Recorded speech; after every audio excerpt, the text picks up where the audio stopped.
Assalamualaikum warahmatullahi wabarakatuh. Bismillahirrahmanirrahim. La yadurru masmihi say'un fil ard wala fis sama'i wa huwas samiul alim. Sobat pemirsa Islamicpreneur TV yang dirahmati Allah, jumpa lagi dengan saya Abu Asa Kananta, dan saat ini saya sedang berada di workshopnya Abel Spray Lukis. Nah, dan di sebelah saya sudah ada ownernya nih. Yuk kita sapa beliau pemirsa. Assalamualaikum Pak Nawawi, gimana kabarnya? Waalaikumsalam warahmatullahi wabarakatuh. Alhamdulillah sehat, baik. Masya Allah. Luar biasa ya. Nih kondisi pandemi nih badan semakin subur nih Pak Nawawi kayaknya. Karena sering berada di rumah. Masya Allah. Jarang keluar. Tapi bisnis masih jalan ya? Bagus Alhamdulillah, ya? Alhamdulillah masih bisa jalan. Ya, mungkin ada sedikit penurunan omset, tapi itu hanya bersifat temporary. Setelah kita rubah metode atau strateginya, alhamdulillah kita sudah membaik lah dibandingkan dengan awal-awal pandemi. Masya Allah. Ya tentunya juga ada perjuangan di sana ya? Ya pasti. Perjuangan dan doa. Oke, boleh nanya-nanya nih tentang Abel Spray Lukis nih. Kayaknya silakan. Satu yang unik gitu ya. Dari sisi brandingnya kenapa dikasih nama Abel, Pak?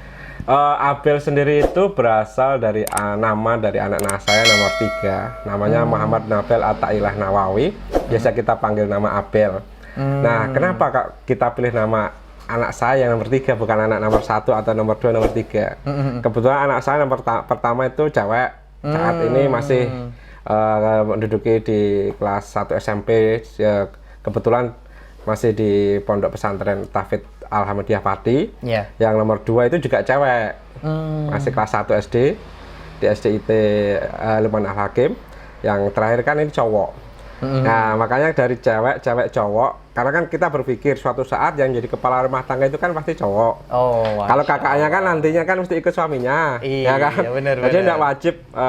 Tapi yang punya tanggung jawab besar itu kan ada di laki-laki. Makanya kita kasih nama anak saya nomor 3 yang laki-laki. Harapan saya nantinya bisa diteruskan oleh dia. Masya Allah, luar biasa nih pemirsa. Jadi konsep seorang pengusaha itu juga harus berpikir jauh ya Pak Nawawi ya. Jadi bukan hanya sekedar buka usaha itu coba-coba ataupun yang penting jalan tanpa memikirkan bagaimana nanti masa depan perusahaan tersebut gitu ya Pak. Jadi intinya kan punya harapan, punya cita-cita dan sebagainya. Masya Allah. Punya visi dan misi gitu. Nah, visi misinya itu penting sekali. Bagian dari planning. Pak Nawawi, ini Abel ini sudah berapa lama berdiri? Kalau berdiri sampai dengan saat ini kita sudah hampir mendekati 4 tahun. Memang berawal itu produknya spray aja atau gimana? Kita awalnya memang spray. Nah, karena sebenarnya saya cerita ke belakang boleh? Boleh ya, asal jangan madep belakang. Nanti pemirsa bingung. Jadi begini, saya itu sebenarnya bukan asli orang Batang atau Pekalongan. Saya dulunya adalah seorang karyawan. Saya berasal dari kota Kudus. Yang kebetulan terakhir saya ditugaskan di kota Pekalongan. Nah, Masya Allah. Karena waktu itu ya saya mendapat amanah dengan posisi tertentu lah.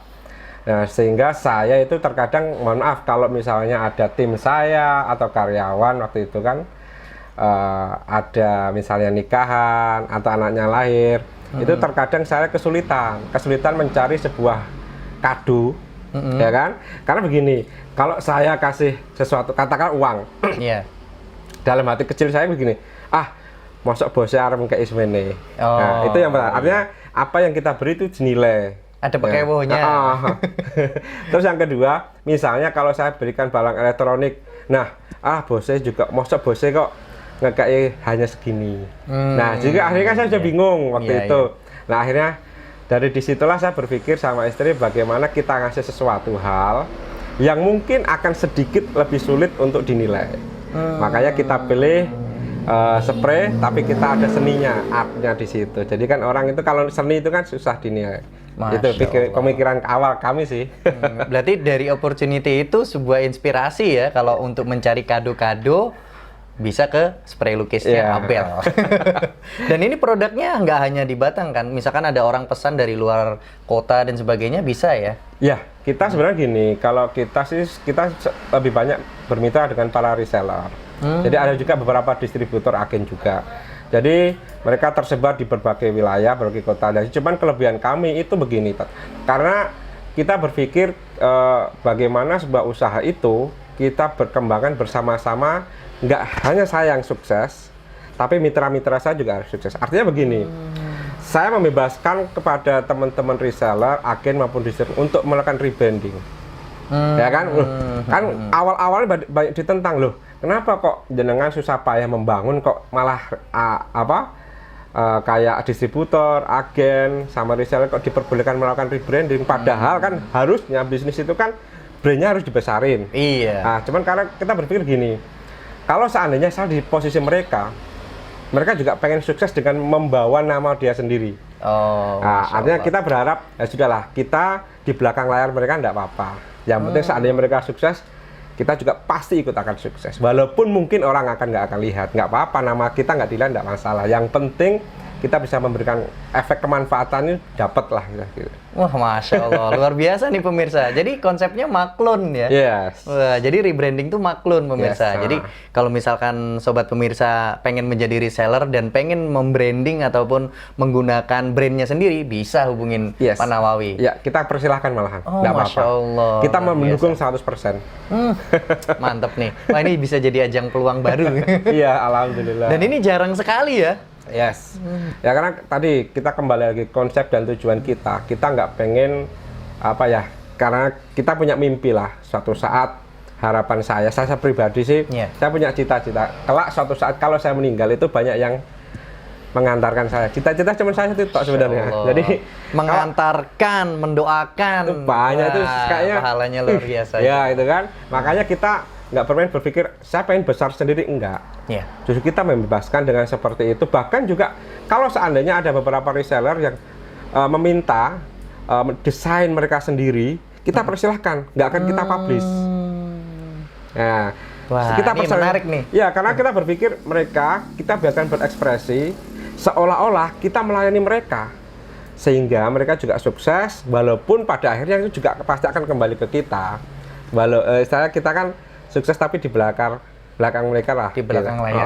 Tapi sama-sama sukses. Iya. Intinya khairun nas anfa'hum linnas. Linnas. Sebaik-baiknya manusia bisa bermanfaat bagi yang lain. Ini Amin. konsep yang luar biasa dan tidak jarang dan tidak sedikit juga dari tayangan Islamicpreneur TV ini yang memberikan pola yang sama ya. Harapannya itu bisa bermanfaat bagi orang lain. Cuman teknis ini sangat menarik ketika ada orang yang ingin membranding atau rebranding dari produknya Pak Nawawi itu diperbolehkan pemirsa. Yes. Wah, ini satu poin plus nih. Bahwasannya kalau ingin sukses bareng-bareng dengan banyak teknik dan juga Yes. pola-pola metode itu sebenarnya bisa aja ya. Iya. Karena dengan seperti itu mereka seolah-olah punya produk sendiri. Iya, punya dan mereka power, tuh pede kan pede. menawarkan Betul. nah walaupun sebenarnya kita ngerti, tapi enggak apa-apa, justru kita dorong. Kalau bisa jangan pakai branding, bangun branding kalian, enggak apa-apa, kita persilakan, kita support. Artinya support begini, saya menyediakan beberapa packaging. Iya. Nah, support kita bentuknya packaging, kita tulisin hanya spray lukis. Nah, dengan seperti itu mereka bebas. Masya Walaupun ada beberapa yang memang minta branding kita. Nah, gitu ada juga. Tapi kita jelasin di awal. Kalau mau melakukan rebranding, kita persilahkan dan kita sangat support. Mantap. Ini bisa 4 jempol nih. Baik, Pak Nawawi, Yes. selain produk-produk spray lukis tadi, karena kan tagline-nya itu kan spray lukis ya. Itu ada produk yang lain ya? Kalau saya sendiri saat ini sedang membangun produk atau celana pendek. Nah, itu dengan merek Coloran. Nah, saat ini kita baru proses. Awalnya begini. Waktu itu beberapa hari yang lalu itu saya dulu saya punya nasabah lah. Mantan nasabah saya dulu karena saya juga bisa di perbankan kan. Datang dari luar kota ke sini. Dia berpikir, dia ngobrol, dia butuh celana pendek gitu kan. Tapi dia nggak bisa disupport oleh supplier lain. Akhirnya, Mas, kenapa kok jenengan tak gawe sisang? Saya berpikir, benar juga. Akhirnya saya buat dan kebetulan alhamdulillah saat ini kita masih dalam proses pembuatan dan sudah ada orderan sekitar 1000 potong sudah masuk. Masya Allah. Ini bagian dari perjalanan bisnis itu pasti butuh perjuangan ya. Pasti. Dan nanti pada akhirnya kita bisa berenang. Bisa berenang ke tepian gitu. Amin, Masya amin. Allah. Karena rakit-rakitnya tadi udah di awal ya. Yes. Jadi gini, kalau menurut saya dalam sebuah proses bisnis itu kan jangan berpikir enaknya toh, gitu. Tetapi ada sebuah proses perjalanan yang menurut saya panjang. Di dalam perjalanan itulah kita butuh seorang teman atau mentor. Yeah. Jadi kalau saya sendiri itu membagi mentor ada 3. Yang pertama mentor kehidupan. Mentor kehidupan itu beliau yang lebih dulu menjalani susah, mungkin lebih pahit daripada saya. Fungsinya apa? Di saat saya mengalami down, ya kan?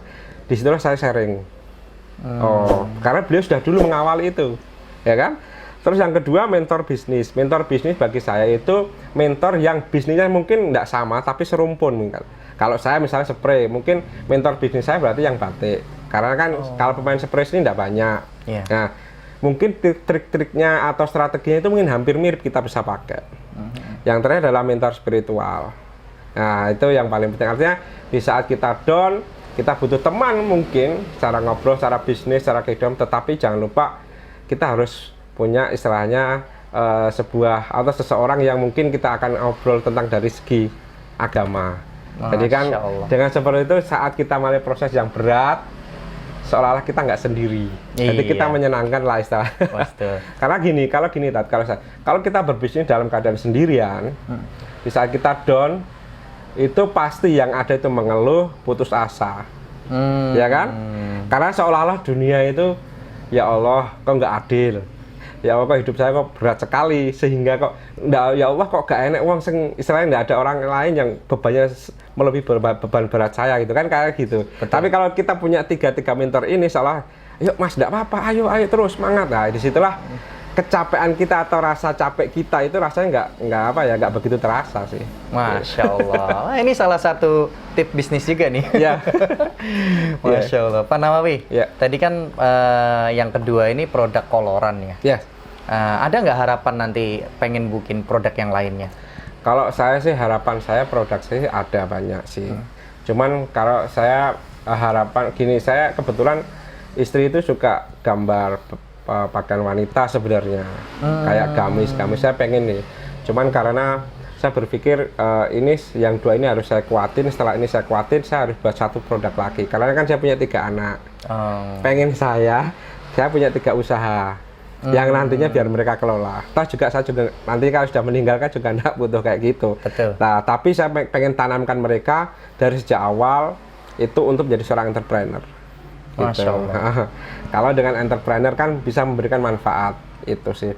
Jadi sebenarnya plan ke depan saya masih ada satu produk ya, pengen saya gamis lah gitu. Mudah-mudahan Allah mudahkan ya. Amin. Dan pemirsa, sobat pemirsa juga dukung. Kita berdoa bareng-bareng nih. Mudah-mudahan Allah mudahkan. Sobat pemirsa di rumah juga yang menyimak Islamicpreneur TV juga mudah-mudahan diberikan kemudahan oleh Allah Subhanahu Wa Taala untuk bisa bisnis dengan sukses dan penuh barokah. Amin. Pak Nawawi, boleh tahu nggak di awal waktu pertama kali usaha spray lukis ini itu modalnya berapa?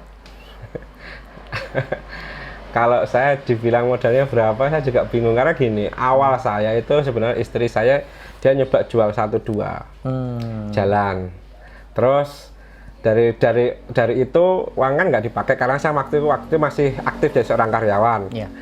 Dari itu istri saya kan, karena istri saya kan dari jualan itu dia kumpulin. Terus dari 3 piece, 4 piece jualan sedikit-sedikit, akhirnya kita bisa ngumpulin modal sebenarnya. Cuman dalam perjalanan waktu itu ya modal juga habis juga. Nah, jadi kalau dipikir awal modalnya itu kalau dinilai rupiah mungkin tidak banyak. Cuman modal saya waktu itu, kami itu sebenarnya kalau di sini, di kita, saya sendiri adalah pertama itu modalnya itu tekad. Saya begini, karena kita berprinsip begini, kan Rasulullah itu mengajarkan untuk berdagang, ya kan? Nah, kalau Rasulullah mengajarkan berdagang, otomatis pasti kita memberikan, tidak tahu kan, maksudnya ada rahasia di balik itu. Kenapa kok Rasulullah waktu itu ngajarinya berdagang, bukan jadi seorang karyawan kan? Ya kan? Nah, disitulah kita punya, pasti ini Rasulullah ini pasti punya sesuatu yang mungkin kita tidak ngerti, tapi tujuannya pasti nggak mungkin jelek. Logikanya kan begitu. Ya kita ikutin aja, kita berbisnis. Sebenarnya kayak gitu mau. Masya Allah. Kalau dibilang modalnya berapa ya itu saya memang tekad. yakin bahwa itu. Yang kedua, ini kita berpikir bahwa rezeki itu pasti akan dikasih. Oh iya. Ya kan? Entah kita lewat karyawan maupun sebagai seorang pengusaha. Saya pernah begini, Tat. Ini saya iseng. Saya iseng. Ya Allah, saya waktu itu kan ya mungkin ya perilaku jahil saya kan. Ya Allah, jika rezeki itu antara pengusaha dan karyawan itu telah Engkau tentukan, saya mau coba hitung. Nah, timbul keisengan saya kan, jahil saya lah ya. Saya itu gaji saya terakhir sekian. Oke. Gaji saya sekian, saya kurangi kebutuhan. Oh, ternyata sisanya sekian. Oke. Nah, saya bisnis. Tak hitung, kok hasilnya itu mendekati. Oh, Masya. Ya, jadi saya kaget waktu itu. Itulah sebenarnya berarti ini pasti rezeki sudah benar-benar sudah ditakar, sudah rezeki sudah ditakdirkan, berarti benar. Artinya saya hitung secara matematika loh, Mas. Waktu itu kan nilai keinginan jahil saya itu ada. Saya tulis gitu. Ya Allah, hasilnya sama. Masya Allah. Saya kaget. Ini mungkin terkadang kita itu takut bagi mungkin mereka yang mungkin yang saat ini jadi seorang karyawan, takut kalau saya setelah keluar itu nanti rezeki saya berapa. Iya. Tapi saya hitung itu kok sama. Oh, Masya Allah. Jadi modal pertama tekad, ya kan? Yang kedua ini yakin. Nah, terus yang ketiga kita harus punya mentor. Nah, mentor tadi yang saya ceritakan. Jadi setelah itu apalagi di kota misalnya Batang, Pekalongan itu pengusaha-pengusaha muda sukses di sini itu banyak dan alhamdulillah mereka itu pasti mau berbagi. Masya Allah. Modal yang keempat bagi saya itu harus kita punya komunitas. Ya kan? Betul. Nah, saya mengambil gini. Cerita Abdurrahman bin Auf itu kan waktu hijrah itu yang beliau cari itu kan pasar. Iya, pasar dulu. Sedangkan kalau kita zaman milenial kan kita nggak mending ke pasar, kita jualan keliling kan. Nah, kita aja cari komunitas. Di situ mungkin kita nggak bisa jualan, tetapi ada nilai-nilai positif yang kita ambil. Mungkin kalau komunitas kita bisnis berarti ada sharing bisnis yang kita nggak ngerti. Oh, lama-lama caranya begini. Itu yang pertama. Ada Terus ilmu ya. Yes. Terus yang kedua ada di komunitas tapi ada jaringan. Ya kan? Oh, ternyata ini kenal ini. Akhirnya walaupun saya kan bukan orang sini, orang Pekalongan dan orang Batam, tapi alhamdulillah teman saya banyak di Batam Pekalongan saat ini. Dan semua teman saya itu bukan dari satu kantor dengan saya yang dulu. Nggak ada pun. Jadi saya benar-benar sini teman-teman baru. Masya Allah. Terus yang ketiga sebenarnya dengan kita berkomunitas, menurut saya itu kita mendapatkan istilahnya kemudahan. Karena kan dengan silaturahmi dapat rezeki. Karena gini, terkadang saya nggak ngerti ada pameran di mana. Ada teman yang ngajak, Mas, ikut pameran enggak? Wah, saya waktu itu kan belum ada dana lah gitu. Udah barengan aja, Mas gitu. Oh iya, enggak apa-apa. Ya udah akhirnya kan di situ sharing, ya. Bisa jadi bersinergi. Yes. Jadi misalnya 4 modal ini penting menurut saya. Niat, tekad, mentor dan komunitas. Masya Allah. Jadi kalau dinilai masalah uang, modal uang kayaknya nomor kesekian. Nah, ini setiap pengusaha itu berbeda-beda ya pemirsa. Triknya dan metodenya dalam bisa membangun bisnisnya gitu. Tapi ini suatu hal yang menarik dan bisa-bisa insya Allah nanti bisa kita contoh dan kita tularkan kepada yang lainnya juga. Amin. Pak Nawawi ini saya dengar Pak Nawawi juga pernah ya sedikit-sedikit masuk ke dunia riba nih. Itu gimana ceritanya? Aduh, jadi begini, saya itu dulu seorang karyawan bank swasta. Saya nggak sebutkan namanya lah ya. Jadi saya awalnya itu tahun 2008 ya masuk. Jadi sebagai seorang marketing. Kebetulan waktu itu saya dikasih kemudahan dan prestasi sehingga dalam waktu kurang lebih sekitar saya 3 tahun itu sudah menjabat branch manager, salah satu branch manager yang masih muda di situ. Terus saya jabatan saya naik, jadi terakhir itu menjadi posisi pimpinan area. Jadi wilayah saya itu kalau waktu itu di Pekalongan, wilayah saya itu mulai dari sebagian Pemalang, Pekalongan, Kabupaten Pekalongan, Batang, sebagian Kendal. Wah, nah, areanya lebih luas lagi ya? Lebih luas, tapi sebelum di Pekalongan, saya ditugaskan di Semarang. Di area Semarang itu meliputi Demak, Semarang Kota, termasuk terus Semarang bagian selatan itu Ungaran, terus Salatiga, terus Ambarawa mendekati perbatasan Magelang. Jadi waktu itu, alhamdulillah itu prestasi saya itu ya lumayan cepat lah waktu itu. Jadi posisi saya itu waktu itu punya kewenangan untuk dua, memutuskan untuk limit kredit dan untuk memutuskan untuk lelang. Wah, kerjaan yang berat nih. Jadi pekerjaan saya jawab tanda tangan ini sering. Jadi, nah, cuman sebenarnya gini, kalau saya flashback ke belakang, itu memang setiap hari karena tanda tangan saya baca proposal hal-hal kayak gitu, kalau tidak kredit ya lelang, kredit lelang. Kalau setiap hari kita baca itu kan satu saat kan pasti hati berpikir, suatu saat kalau seandainya ini orang tua saya, Iya, saudara, teman, itu gimana rasanya kan? Ya kan? Nah, itu waktu itu saya berpikir ya kegalauan lah. Kegalauan sebenarnya lama sebenarnya itu tak. Jadi waktu itu karena terus saya kebetulan saya kan keluarga istri saya di Solo. Waktu itu saya pernah berkunjung di salah satu habaib di Solo. Saya tanya tentang masalah pekerjaan saya. Beliau jawab, kalau bisa ditinggalkan. Kenapa, Bib? Ya, kamu cari pekerjaan yang lain gitu. Tapi kebetulan dia penyampainya sangat lembut. Jadi saya masih ingat. Saya berpikir terus gitu kan. Saya tanya lagi, ada habaib saya tanya begitu dengan berbeda. Sama-sama beliau tinggal di Solo. Jawabannya sama. Nah, cuman penyampaiannya berbeda. Maksudnya artinya berbeda. Yang satunya mungkin lembut, yang satunya ya sudah. Apalagi yang kamu tanya, gitu kan? Iya.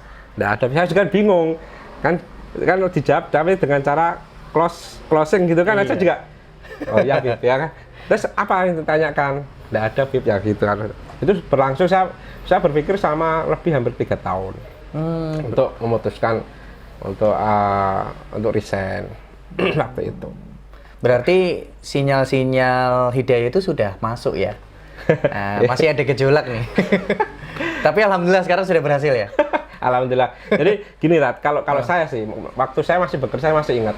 Kalau teman-teman datang ke Pekalongan di Masjid Wakaf, itu menurut saya itu ada contoh orang-orang yang hidup sangat bahagia.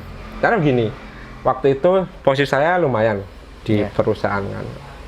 Nah, tapi setiap mau duhur itu saya kan sholat ke sana. Tetapi itu banyak nyun saya mohon maaf, itu tukang-tukang becak itu yang lebih dulu ke sana mandi dulu, mereka mandi di dalam masjid kan, terus mereka persiapan sholat duhur. Dan itu dilakukan setiap hari.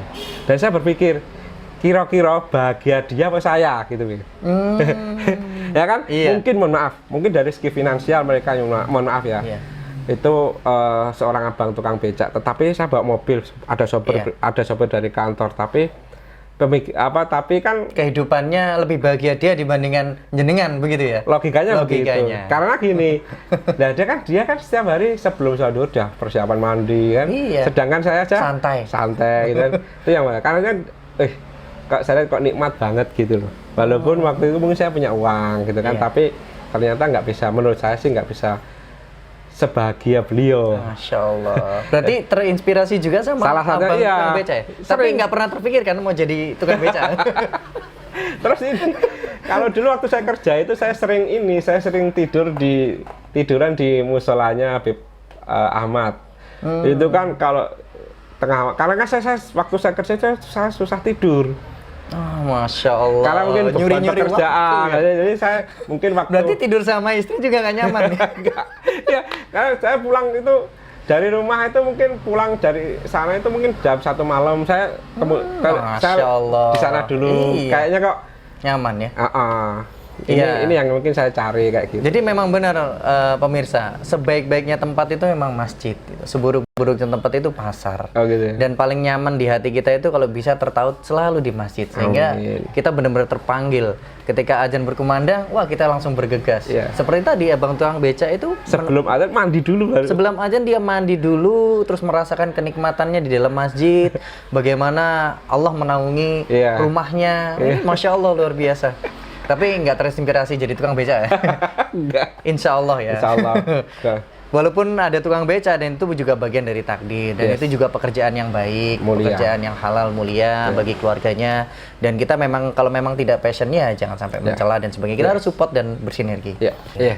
Masya Allah, terima kasih banyak nih Pak Nawawi atas sharing-sharingnya. Mudah-mudahan bisa stay tune lagi di Islamicpreneur TV. Amin. Alhamdulillah. Siap. Assalamualaikum warahmatullahi wabarakatuh. Waalaikumsalam warahmatullahi wabarakatuh, Tat. Alhamdulillah, demikianlah tayangan yang bisa kami sampaikan. Mudah-mudahan bisa bermanfaat bagi kita semua. Jangan lupa subscribe, klik loncengnya, komen, dan share seluas-luasnya agar tayangan ini bisa bermanfaat bagi banyak orang. Saya undur diri, Abu Asaka Ananta. Bercita-cita untuk sukses itu boleh, namun berkah harus jadi kenyataan. Wassalamualaikum warahmatullahi wabarakatuh.